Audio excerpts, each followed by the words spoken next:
सत्संग संतों महापुरुषों की चर्चाएं जुगों जुगों से की जा रही है।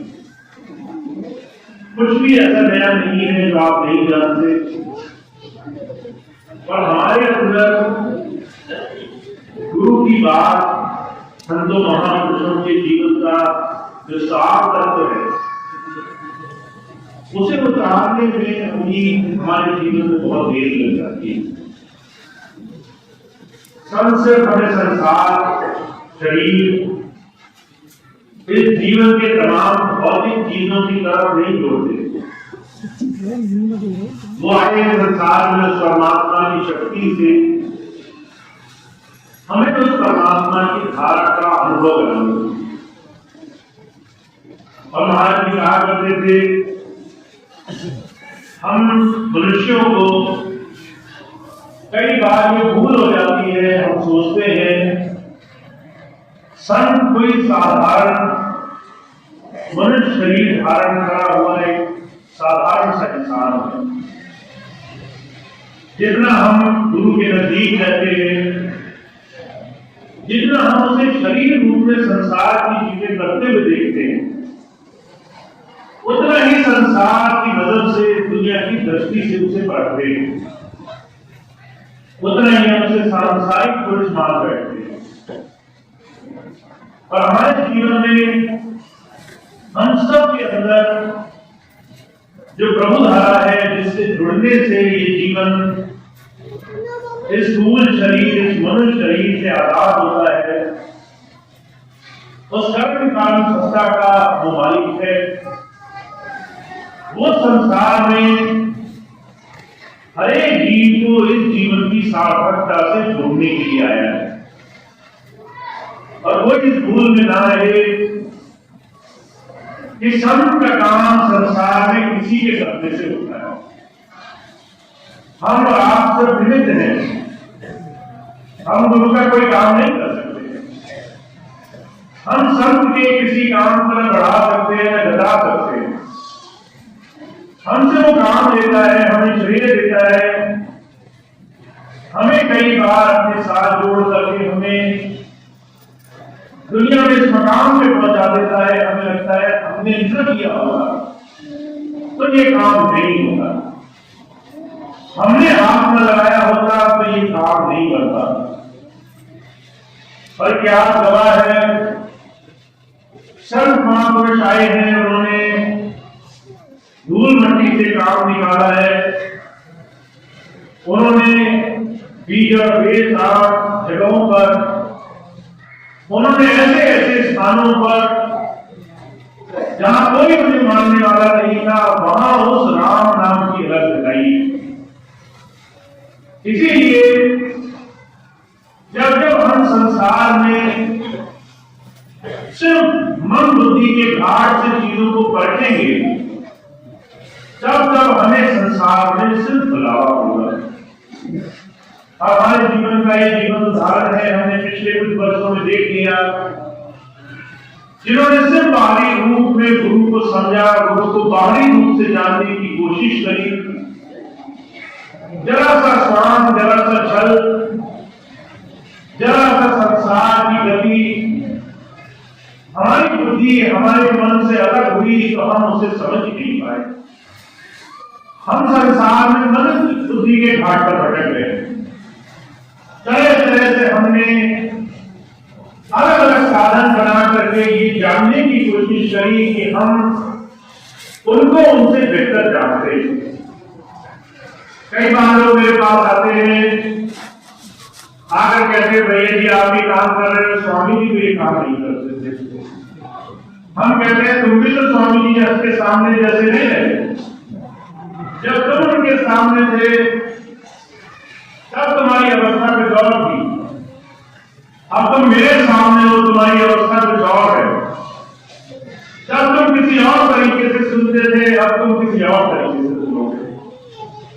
जब जब हम संसार में मन बुद्धि के घाट पर ये जानने की कोशिश करते हैं कि हमारी बुद्धि, हमारी समझ, हमारा ज्ञान ये दर्शाएगा कि संत कैसे चलता है, तब तक संसार में हमें धोखा होगा, तब तक हम संसार में पीछे गिरेंगे।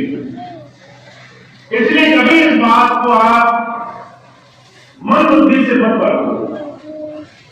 सबके संसार की व्यवस्थाएं सिर्फ छल है, आपको प्रभु धारा से जोड़ने के लिए।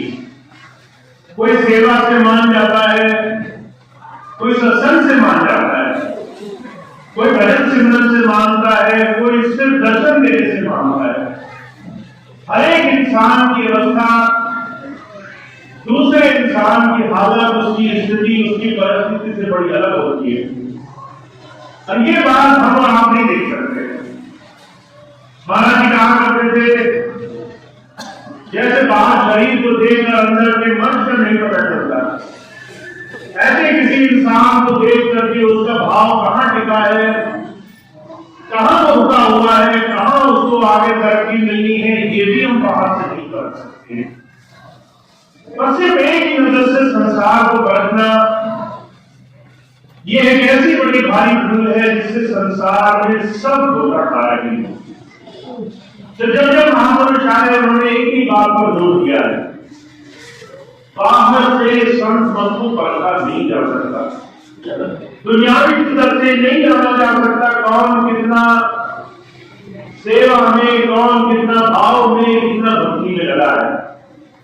आप बाहर से नहीं पहचान सकते कौन भजन करता है, कौन नहीं करता, किसका भजन बनता है, किसका नहीं बनता, किसके मन में गुरु का कितना प्रेम समाया है। इसलिए ऐसी तमाम फर्क संसार की संत मन में सही माने, इन तमाम फर्क को छोड़ देना चाहिए। सिर्फ एक चीज पर हमारा ध्यान होना चाहिए, हमारी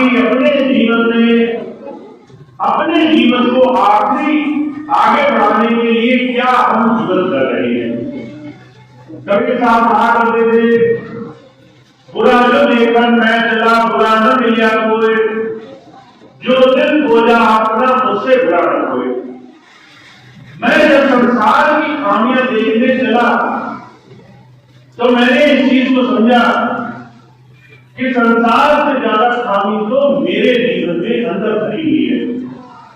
अगर मैं किसी की तरफ एक उंगली उठा रहा हूं तो 3 उंगली मेरी तरफ उठ रही है। अगर मैं किसी का दोष गिन रहा हूं तो उससे ज्यादा दोषी तो मैं हुआ। अगर हमें जीवन में कुछ भी करना है संसार में आकर तो सबसे पहले आपको सुधार करना है। बुजुर्ग कृपाल सिंह जी महाराज के जीवन की घटना आती है। महाराज जी कई बार अपनी संगत में सबको ये वर्दी दिया करते थे। एक दिन ऐसे ही बैठे थे, आप जैसे प्यारे जी उनके सामने बैठे थे। महाराज जी दर्शन करते करते कहने लगे, मुझे आप जैसे कुछ सेवादार चाहिए। कौन सेवा के लिए लागू? सिर्फ गुरु जी ऐसी बात कहते थे, लोग बड़े खुश हो जाते। लोगों ने कहा, महाराज जी हम सेवा करेंगे आपके लिए। कहने लगे, साफ सुथरी सेवा नहीं, सुधार करना पड़ेगा। सब बड़े राजी हो गए, कहने लगे सुधार करना तो और अच्छा काम है, दूसरे की गलती तो देखनी है। तुम ये गलत मत करो, तुम ये गलत मत करो, तुमने ये गलत किया, तुमने वो गलत किया, इसमें कितना आनंद है। यही काम हमें करना था। महाराज जी कहने लगे, जब कुछ लोग खड़े हो गए, अब ऐसा करना, सबसे पहले आत्म सुधार करना, सबसे पहले अपने जीवन पर नजर मारना कि तुमने आज कितनी गलती करी है, कितना दूसरों के दोष गिने हैं, कितना दूसरे ने बुराई निकालने की कोशिश करी है। महाराज जी कहा करते थे, जब जब संत आते हैं इसी बात को समझाने के लिए आते हैं। बाइबल में लिखा आता है, ईसा मसीह के पास कुछ लोग गए, कह रहे महाराज ये वैश्या है, कुकर्म कर रही थी, उसको पकड़ लिया गया, इसको क्या सजा दी जाए? ईसा मसीह पूछने लगे, तुम ही बताओ क्या सजा दी जाए? तो लोग बड़े क्रोध में आ गए, कहने लगे बड़ी पापी है, चौराहे पे इसको खड़ा करो, सब लोग इसको पत्थर मारेंगे, और जब एक पत्थर की चोट लगेगी तो इसको सजा मिलेगी। इस औरत को इस चीज का एहसास होगा, इसने गलत काम किया है, वैश्या है, इसने गलत काम में हाथ डाला है। ईसा मसीह कहने लगे बिल्कुल ऐसे ही करना चाहिए। सब लोगों ने पत्थर उठा लिए। ईसा मसीह कहने लगे पहला पत्थर वो मारेगा जिसने सभी को चुराता अपना किया। अब ये बात कही, जितने शिष्य थे सबके पत्थर नीचे गिर गए। मन में झांका तो समझ में आया हम कोई झूठ के लिए तो रह गए।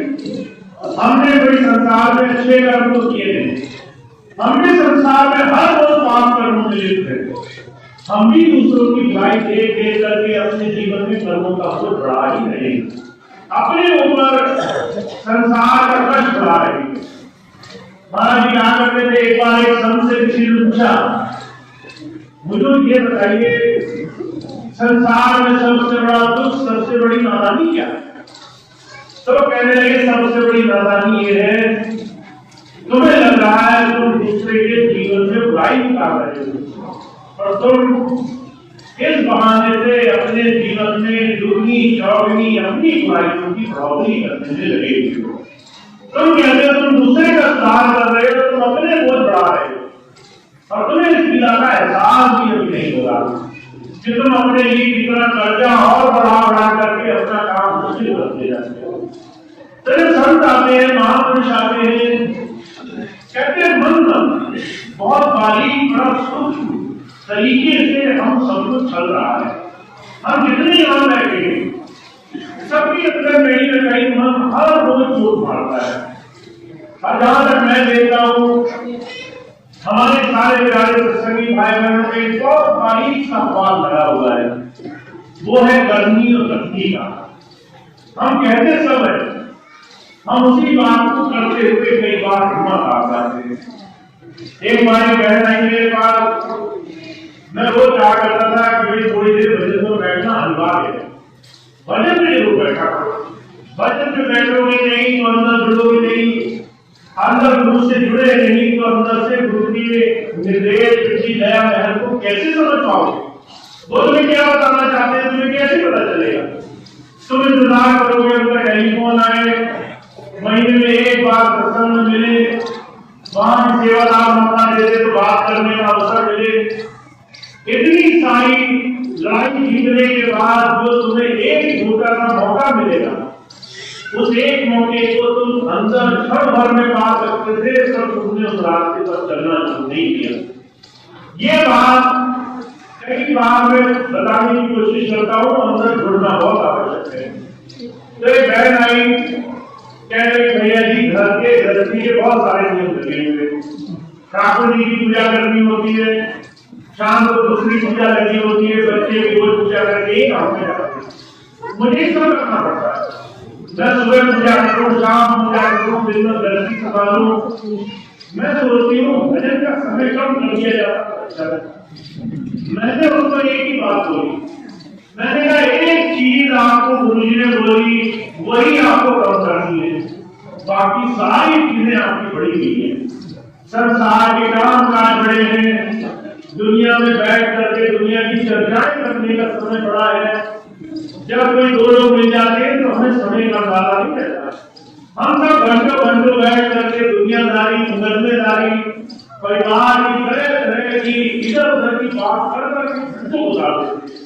अगर आपको यकीन आए तो आप किसी भी आने वाले एक दो दिन में ऐसी घटना करके देखना, जहां दो भाई दो बहन खड़े होंगे और समय ऐसे भागेगा, आपको लगेगा अरे हमने तो बहुत कम बात है, दो चार बात और हो जाती तो जो है जीवन में आनंद और सुख आता है। तो जो क्या करते थे आपका समय मन के अधीन सूक्ष्म विकारों में ऐसे भाग रहा है। ऐसे में निंदा, चुगली, द्वेष, बुराई, दूसरों की तमाम ऐसी चीजें कर करके हम सिर्फ कहने में गुरु की भक्ति के रास्ते में है। कथन से करनी बिल्कुल अलग विषय है। जब आप जीवन में गुरु की बात को जीवन में अपनाने के लिए कदम उठाएंगे, तब आपको पता चलेगा कि हम कितना आपको रोकना चाहता है। जब हम आपको उनका ध्यान पर बैठने की कोशिश करेंगे तो आपको पता चलेगा अब तो मेरा शरीर मेरा साथ नहीं देगा। मैं बैठता हूँ, शरीर में दर्द होने लग जाता है, पीठ में दर्द होने लग जाता है, फिर मेरी आंखों में दर्द होने लग जाता है। अभी तो शरीर के रोग, शरीर के दर्द में ही हमारा सारा ध्यान भजन का समय उलझा हुआ है। फिर अगर हम बैठ गए तो उसके बाद हमारा मन हमारे काबू में नहीं, मन 24 घंटे भागत रहता है। तो जो कहते हैं अगर आप ध्यान भजन के शुरुआती कदम करना मुश्किल बनाकर बैठे हो तो ये मन आपसे तरह तरह के संसार के भोग में, दुनिया के विकारों में करके काम कराएगा। कई बार मैं बात सुनता हूँ, बहुत से लोग कहते हैं कि स्वामी जी कहा करते थे कि ध्यान करने की आवश्यकता नहीं है, तो लोग ये भूल जाते हैं। स्वामी जी कहा करते थे कि चलते फिरते याद बना दिया, याद मन में बसा कर रखा। तो आधी बात उन्होंने मान ली और आधी बात उन्होंने छोड़ दी। आधी बात ये मान ली कि ध्यान भजन नहीं करना है, पर आधी बात ये मानना भूल गए कि भाई भजन नहीं करो तो कम से कम याद तो बना के रखनी है। चलते फिरते हमें दुनिया की याद, दुनिया की बातें मन में आए, गुरु की बात उसके ऊपर उठा के रखनी है। तो स्वामी जी ने कभी आपको ये नहीं कहा कि आपको भजन नहीं करना। स्वामी जी ने आपको ये कहा कि आपको भजन बनाने की तैयारी पहले करनी है। उसके लिए आपको पहले से अपने मन की गति गुरु के चरणों में जोड़ देंगे। महाराज की मिसाल बनाया करते थे, अमेरिका के राष्ट्रपति हुए, उन्होंने बहुत मेहनत करके, खूब विद्वान पढ़ लिख करके खूब उन्नति पाई।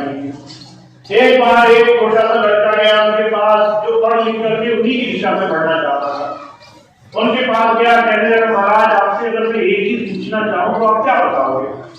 आप मुझे कोई एक ऐसा अनुभव बताओ जिससे जीवन में फायदा हो।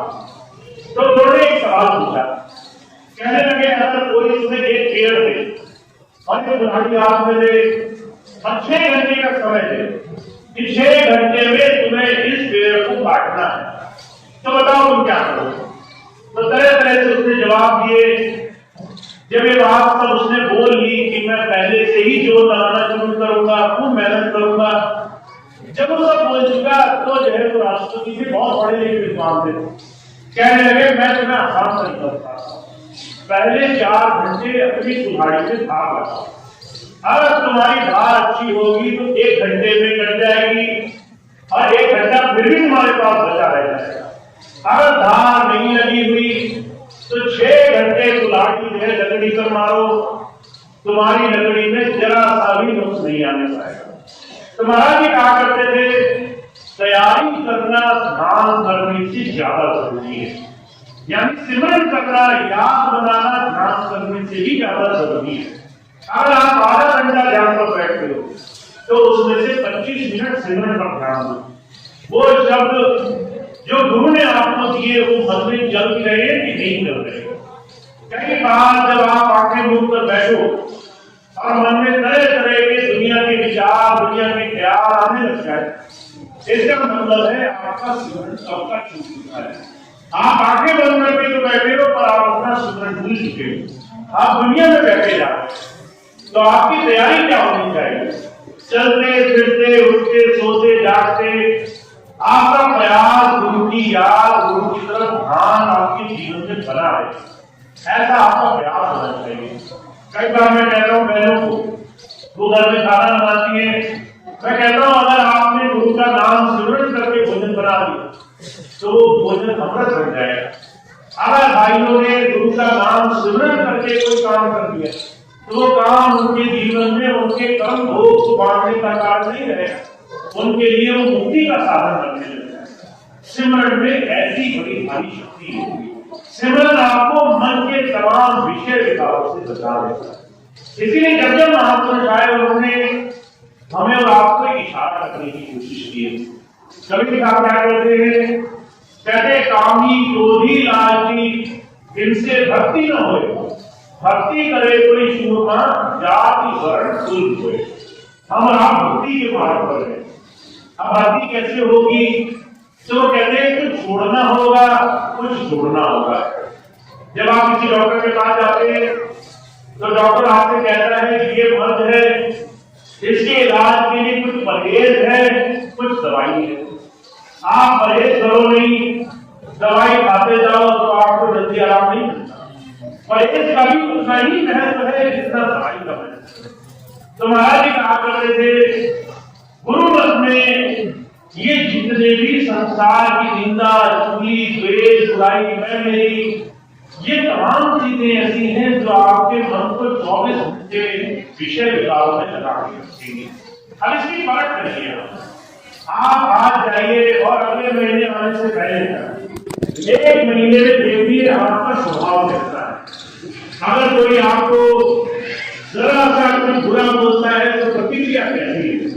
अगर आपको कोई आंखें दिखाता है तो आपका मन की स्थिति कैसी है।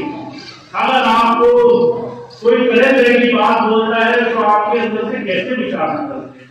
आपको कई बार ये बात सत्संग में अलग अलग तरीके से बताने की कोशिश की गई। बर्फ उठाए का बादशाह था, 12 साल इसीलिए नाम नहीं मिला क्योंकि मन साफ नहीं हुआ। 12 साल इसीलिए नाम प्रकट नहीं हुआ क्योंकि मन में मैं कि मैं राजा हूं, तुम मेरे सामने तुच्छ हो, छोटे हो, तुम्हारे मेरे सामने कोई औकात नहीं है। सिर्फ एक भाव के कारण कबीर साहब से 12 साल से नाम नहीं मिला, नाम प्रकट भी नहीं हुआ। तो जो क्या करते थे, नाम जिसे आप पाने के लिए आए, गुरु कृपा जिससे आपका जीवन सुखमय होगा, जिससे आपके जीवन में विषय विकार तरह तरह की बुराइयों का नाश होगा, वो नाम प्रकट होने की सबसे पहली और सबसे आवश्यक चीज क्या है कि आपको अपने बाहरी आचरण में, अपने बाहरी जीवन में थोड़ा सा सुधार ला करके गुरुमत अपने जीवन में लाता है। मन की हर एक बात पर मानो, मन तो आपको हर चीज से संसार की तरफ ले जाएगा। इसीलिए जब हुजूर महाराज कहा करते थे, वो कहते थे गुरुमत यहाँ से शुरू होता है कि आप गुरु की बात पर अपने जीवन आचरण में बदलाव लाना शुरू करते हैं। तो मैं आपसे सिर्फ एक ही बात कहता हूँ, आपने स्वामी जी से नाम लिया, आप आज सत्संग में जुड़े हो, आपका जीवन ऐसा होना चाहिए कि संसार का कोई व्यक्ति आपको देखे और आपको देखकर कहे कि ये इंसान अपने जीवन में बिल्कुल अलग तरीके से जीवन जी रहा है। इसके जीवन में कुछ ऐसे नियम हैं जो इसको सच्चाई और जीवन में पवित्रता की तरफ लेकर जाते हैं। आपके आचरण, आपके स्वभाव से ये चीज गलत है, तो उसके लिए आपको कुछ करना पड़ेगा। और पहली शुरुआत कहां से करें कि आपको धीरे धीरे अपने जीवन में से तमाम तरह की बुराइयों को निकाल करके गुरु प्रेम को इसमें लाना है। गुरु प्रेम को, भाईचारे को, गुरु की सेवा और सत्संग को अपने जीवन में स्थान देना है। अभी थोड़ी देर पहले डॉक्टर साहब एक चीज आपको बता रहे थे जो मेरे अपने पिछले जीवन का अनुभव रहा। हमारे सत्संगी परिवार में एक ऐसा स्थान भी है जो आज इस समय इस बात का जीवन सुधार है। पंजाब के पास एक स्वामी जी का सत्संग घर है, खटोली एक जगह है जहां पर स्वामी जी का आश्रम बना हुआ है, बिल्कुल चंडीगढ़ से पास लगा हुआ। उसी के बिल्कुल नजदीक महाराज प्रेम सिंह जी की गद्दी है जो है महाराज जी के समय से चली हुई है। वहां पर एक दूसरे संत वो उस गद्दी पर रहते हैं, वहां पर वो अलग अलग तरीके से सारी संगत को, अपनी संगत को सत्संग, प्रेम, भाईचारे का संदेश देते हैं। जब मैं उस जगह गया तो मैंने देखा कि हमारी संगत वहां बहुत कम है और वहां बहुत सारे लोग वो महाराज प्रेम सिंह जी के नाम दीक्षित है, उनसे जुड़े हुए हैं। पर जब मैंने वहां गया तो मैंने देखा कि मुझसे मिलने सबसे पहले उन महाराज की संगत वहां पे पहुंची जहां ठहरे हुए थे। वो आए, स्वागत में उन्होंने गीत गाए, पूरा टाइम वो भजन बोलते रहे, पूरा टाइम कोशिश करते रहे मैं क्या बोलूं और वो क्या सीख लें। फिर जब सत्संग का समय आया तो जहां हम ठहरे हुए थे वहां से पहले उनका आश्रम आता था, उसके बाद स्वामी जी का आश्रम आता था। पहले वो अपने आश्रम लेकर गए, खूब उन्होंने स्वागत गीत गाए, पहले अपनी गुरु महाराज की गद्दी पर मुझे बिठाया और वहां बिठाकर कहा कि पहले आप हमारी संगत के लिए कुछ ऐसी बात बताइए इनके जीवन में भला हो। अपने गुरु की गद्दी पर मुझे बिठा करके ऐसे प्रेम भाईचारे से उन्होंने ये भाव प्रकट किया कि गुरु प्रेम, भेद भाव, तरह तरह की अलग अलग तरह की चीजों से बहुत ऊपर है। गुरु जो हमें सिखाने भी चाहता है वो ये कि हमारे और आपके बीच में कोई भेद नहीं है, हमारे और आपके बीच में कोई सांसारिक अंतर नहीं है, हम एक ही मालिक को मानने वाले हैं, गुरु प्रेम ही सबसे ऊंची परिभाषा है। तुम्हारा जी कहा करते थे हमारे अंदर ऐसा गुरु प्रेम हमें लाना है, उसके लिए हमें सेवा में, सत्संग में आई को बड़ा जोर देना है। हमें प्रेम भाव से गुरु की बात को अपने जीवन में आचरण करना है। अगर आप गुरु की बात पे आचरण नहीं करोगे, उसको जीवन में नहीं लाओगे, तो फिर आपके अंदर से ये तेरी नहीं घटेगी, फिर आपके अंदर से ये भेदभाव बढ़ेगा नहीं, फिर आपके अंदर से इस संसार के मत माया घटेगी नहीं, फिर आप छोटी छोटी चीजों में लड़ोगे एक दूसरे से, छोटी छोटी चीजों में एक दूसरे से भय मानोगे, एक दूसरे से आप संकट का आभास करोगे। अभी कुछ दिन पहले मैं कैसे भाई से मिला जो तरह तरह से किसी भी सत्संगी भाई की बात सुनकर के चिढ़ जाया करते कि ये मुझे कैसे क्यों बता रहा है, ये मुझे कोई ज्ञान क्यों दे रहा है, ऐसी भाव कर करके धीरे धीरे संगत का मन भी इसी दिशा में बढ़ने लगे। तो आप समझिए, अगर आप गुरु प्रेम के रास्ते पर जुड़े हैं, आपको देख करके 10 लोगों के मन में प्रेम आए। आप अगर मन्नत के रास्ते पर लगे, एक दूसरे से आप दुश्मनी मान रहे हैं कि कहीं ये मेरा कुछ छीन न ले, तो आप गुरु की दिशा में चल भी नहीं पाए। तुम्हारा एक ही बात कहते हैं, हम सब जिस रास्ते पर जुड़े हैं वो गुरु प्रेम करता है, और गुरु प्रेम तब समाया जाता है जब आपका बाहरी आचरण और आपका आंतरिक जीवन ये गुरु से जुड़ा हो। तो ध्यान भजन इसको अपनी दैनिक दिनचर्या का हिस्सा बनाइए, हर रोज ध्यान करें, चाहे बने नहीं बने ये आपकी जिम्मेदारी नहीं है, आपको कुछ दिखाई दे नहीं दिखाई दे ये आपकी जिम्मेदारी नहीं है, आपको सिर्फ गुरु से प्रार्थना करके बैठ जाना है। महाराज जी क्या करते थे, द्वार धनी के बने रहो, धक्के धनी के खा, एक दिन धनी नवाजिए जो धारणा। अगर आप किसी समर्थ के दरवाजे पर बैठ गए मांगने के लिए, एक दिन बैठे उसने धक्का मार दिया, दूसरे दिन बैठे धक्का मार दिया, 10 दिन बैठे रहे धक्का मार दिया, चाहे 1 महीना बैठे रहे धक्का मार दिया, अगर विश्वास है कि यहीं से मिलेगा, तो आपकी हर दिन की बैठक आपके प्रयास उसके दिल में स्थान बना देगा, और एक दिन तो आपको मालूम कर देगा। तो भजन खूब करो, बिना ये सोचे करो कि बना कि नहीं बना, बिना ये सोचे करो कि कुछ दिखा कि नहीं दिखा, हर रोज उतने ही प्रेम भाव से बैठो, और आपको इसका परिणाम ऐसा मिलेगा कि आप अंदर से भी मालूम हो जाओगे, बाहर से भी आपका जीवन आदर्श की तरह लग जाएगा, ऐसा बन जाएगा जिससे 10 लोग उदाहरण। तो हमें ऐसे स्वामी जी महाराज के जीवन सिद्धांतों को अपने जीवन में लाना है।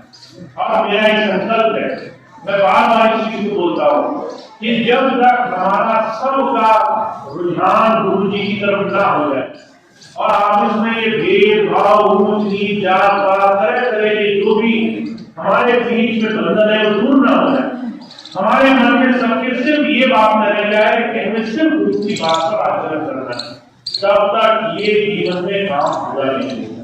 तो मेरा बहुत बड़ा संकल्प है, और ये संकल्प आप ही वो पूरा करा सकते हैं अगर आप सच्चे मन से स्वामी जी के चरणों में जुड़े हैं, गुरु धारा से जुड़े हैं, तो रोज रोज अपने जीवन में गुरु से प्रेम भाव बना करके भजन सिमरन किया करें, रोज रोज अपने बाहरी आचरण में धीरे धीरे सुधार लाए, धीरे धीरे मिठास लाए, धीरे धीरे अपने जीवन से प्रवाह निकाले। अगर कोई आपको गाली दे तो जो है आप उसके सामने हंसे हैं। महाराज जी कहा करते थे, बहुत बड़ा मूल मंत्र है, अगर कोई आपको गाली दे तो आप उसके सामने हंसे, और मैं आपको गारंटी देता हूँ 1 घंटे में वो आपसे ज्यादा दुखी हो जाएगा, वो आपसे ज्यादा परेशान हो जाएगा कि मैं इस संसार में इसको इतना बुरा बोल रहा हूँ, ये आगे वाला व्यक्ति मुझे हंस रहा है, इसने ऐसा क्या किया जो है इसको इसकी हंसी आ रही, उसको सोचने में मजबूर होना पड़ जाएगा कि आपके पास कुछ तो है जो मेरे पास नहीं है।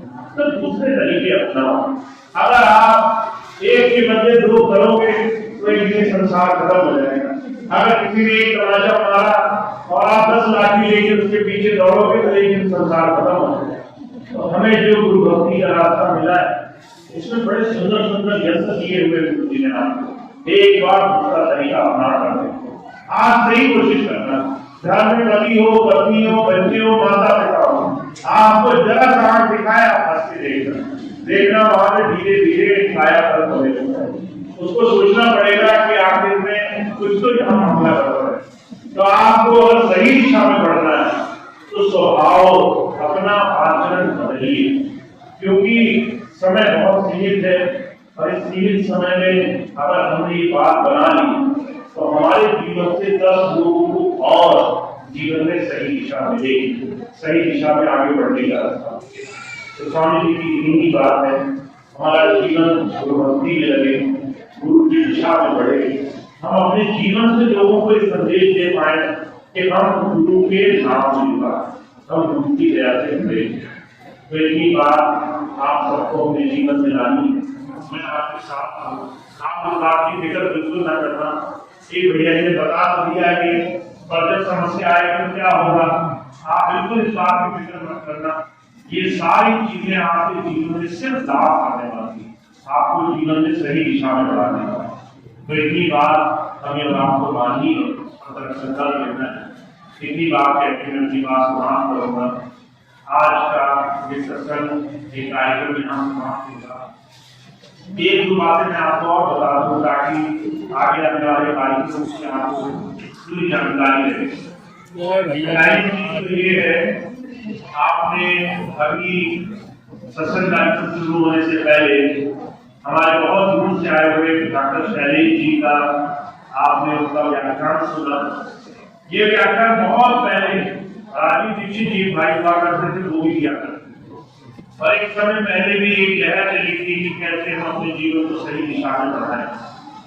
आज इस चीज की बहुत आवश्यकता है कि हमारे सत्संगी परिवार में एक जीवन को सही दिशा में बढ़ाने की तरफ एक सामूहिक कदम हम बढ़ाएं। तो मैंने डॉक्टर शैलेश जी से अनुरोध किया है वो ज्यादा से ज्यादा हमारी संगत को इस दिशा में बढ़ाए ताकि लोग अपने जीवन में जान पाए, अपने खुद के साधनों से इससे खुद ही अपने आप को निरोगी रख सकें। माता